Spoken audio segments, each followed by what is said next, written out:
તો સમાચાર અત્યારે ખેડાથી સામે આવી રહ્યા છે। ખેડાની અંદર કોંગ્રેસના ઉમેદવાર કાળુસિંહ ડાભી દ્વારા પણ હવે ફોર્મ ભરવામાં આવ્યું છે। ખેડાના કોંગ્રેસના ઉમેદવાર કાળુસિંહ ડાભીએ ફોર્મ ભર્યું છે। આ સમાચાર મળી રહ્યા છે। કોંગ્રેસના આગેવાનો અને અનેક કાર્યકર્તાઓ સાથે તેઓના દ્વારા રેલીનું પણ આયોજન કરવામાં આવ્યું હતું અને ત્યારબાદ કલેક્ટર કચેરી ખાતે પહોંચી અને કાળુસિંહ ડાભીએ પણ પોતાની ઉમેદવારી નોંધાવી દીધી છે। ખેડાથી સમાચાર ખેડાના કોંગ્રેસના ઉમેદવારે પણ હવે ઉમેદવારી ફોર્મ ભરી દીધું છે। કોંગ્રેસના આગેવાનો પણ તેઓની સાથે ખાસ ઉપસ્થિત રહ્યા હતા અને કોંગ્રેસના અનેક કાર્યકર્તાઓ પણ વિશેષ હાજર રહ્યા હતા અને તેઓની ઉપસ્થિતિમાં જ કાળુસિંહ ડાભીએ ઉમેદવારી પત્ર ભરી દીધું છે। કલેક્ટર કચેરી ખાતે આ રેલી પહોંચી હતી અને ત્યારબાદ તેમના દ્વારા ઉમેદવારી પત્ર ભરવામાં આવ્યું છે। નામાંકન પત્ર ભરી અને સત્તાવાર રીતે તેઓના દ્વારા ઉમેદવારી ફોર્મ ભરી દેવામાં આવ્યું છે। ખેડાથી સમાચાર ખેડાની અંદર કોંગ્રેસના ઉમેદવાર કાળુસિંહ ડાભીએ પણ હવે ઉમેદવારી પત્ર ભરી દીધું છે। નામાંકન પત્ર ભર્યા બાદ તેઓ કલેક્ટર કચેરી ખાતે પહોંચ્યા હતા અને ત્યારબાદ તેઓના દ્વારા નામાંકન પત્ર ભરવામાં આવ્યું છે। કોંગ્રેસના અનેક આગેવાનો પણ ત્યાં ખાસ ઉપસ્થિત જોવા મળ્યા હતા। એટલું જ નહીં, અનેક કોંગ્રેસના નાના મોટા કાર્યકર્તાઓ પણ ત્યાં વિશેષ હાજર જોવા મળ્યા હતા અને એક જંગી રેલીનું આયોજન તેમના દ્વારા પણ કરવામાં આવ્યું હતું અને આ રેલી કલેક્ટર કચેરી ખાતે પહોંચી હતી અને ત્યાં તેઓના દ્વારા નામાંકન પત્ર ભરવામાં આવ્યું।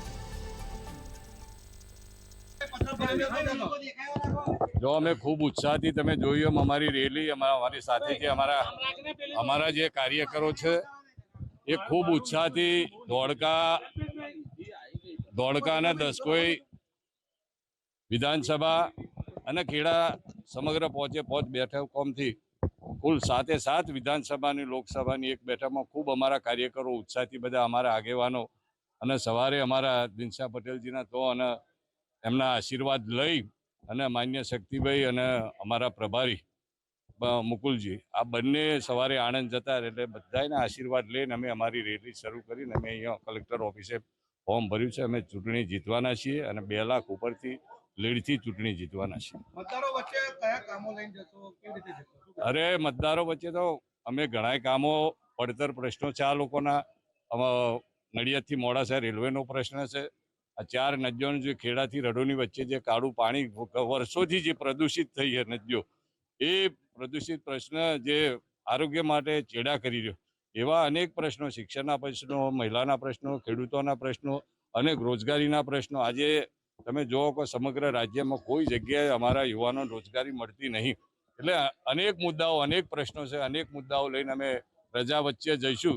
એનાથી વિશેષ અમને ખૂબ ઉત્સાહ મળી રહ્યો। અમે ગામે ગામ અમે આજે ચૂંટણી પ્રચારમાં જઈએ તો ખૂબ વેગ મળી રહ્યો। અમારા કાર્યકરો ખૂબ ઉત્સાહથી અમને આવકારી રહ્યા અને અમને સંપૂર્ણ વિશ્વાસ છે કે અમે આ બેઠક, ખેડાની જે બેઠક છે, દિનશા પટેલ 5 વાર જીત્યા, કોંગ્રેસ 12 વાર જીતી અને કાળુસિંહ ડાભી કોંગ્રેસ સાથે આ વખતે 13મી વખત જીતશે। ફક્ત એ તો ભાજપ 2 જ વખત જીતે છે એટલે અમને અહંકાર છે। 2014 અને 2019 2 જ વખત અહીંયા ભાજપ જીતી છે। બાકી આ વખતે કોંગ્રેસ 110% આવશે। ગુજરાતમાં 12 થી 14 બેઠકો કોંગ્રેસની આવશે અને સમગ્ર દેશમાં ઇન્ડિયા ગઠબંધનની સરકાર બનશે એવો અમને સંપૂર્ણ વિશ્વાસ છે। ભાજપ 5 લાખની લીડની વાત કરી રહી છે। અરે કઈથી લીડ આવે યાર? કઈ લીડ આવવાનો તો કોઈ પ્રશ્ન નહીં। લીડ આવવાની કઈથી? એ તો એમનો અહંકાર બોલી રહ્યો કે અમને લીડ, એમને 2 વખત એમને લીડ આવી। એક વખત 3 લાખ આવી અને સાહેબ વખતે એક વખત 2,54,000 લીડ આવી। એ વખતે આવી એટલે ઠીક છે, એવા એ ઘમંડમાં કહેતા હશે, બાકી લીડ આવવાનો કોઈ પ્રશ્ન નહીં। અમે કોંગ્રેસ જ જીતવા। જો અમારા બિમલભાઈ શાહ છે અમારી સાથે, દિનશા પટેલ અમારી સાથે છે, અમારું સંગઠન છે બરોબર તાકાતથી। અમારા માલસી સાહેબ છે, ચંદ્રશેખરભાઈ છે, અમારું આખું જે જિલ્લાનું સંગઠન, અમારા અમરસિંહભાઈ પણ અહીંયા છે, અમદાવાદ જિલ્લાના સંગઠનના પ્રમુખ। અમારા બંને જિલ્લાના સંગઠનો ખૂબ ઉત્સાહથી બધા ચૂંટણી લડી રહ્યા અને એ ઉત્સાહભેર અમે આગામી દિવસોમાં જે 7 તારીખે જે ચૂંટણી આવે, 4 તારીખે જે રિઝલ્ટ આવે, ત્યારે આપણે સૌ એકવાર જીત સાથે આપણે મળીશું અને અમે આ ચૂંટણી ચોક્કસ ખેડાની બેઠક જીતવાના છીએ અને ગુજરાતમાં ફેર કોંગ્રેસની 14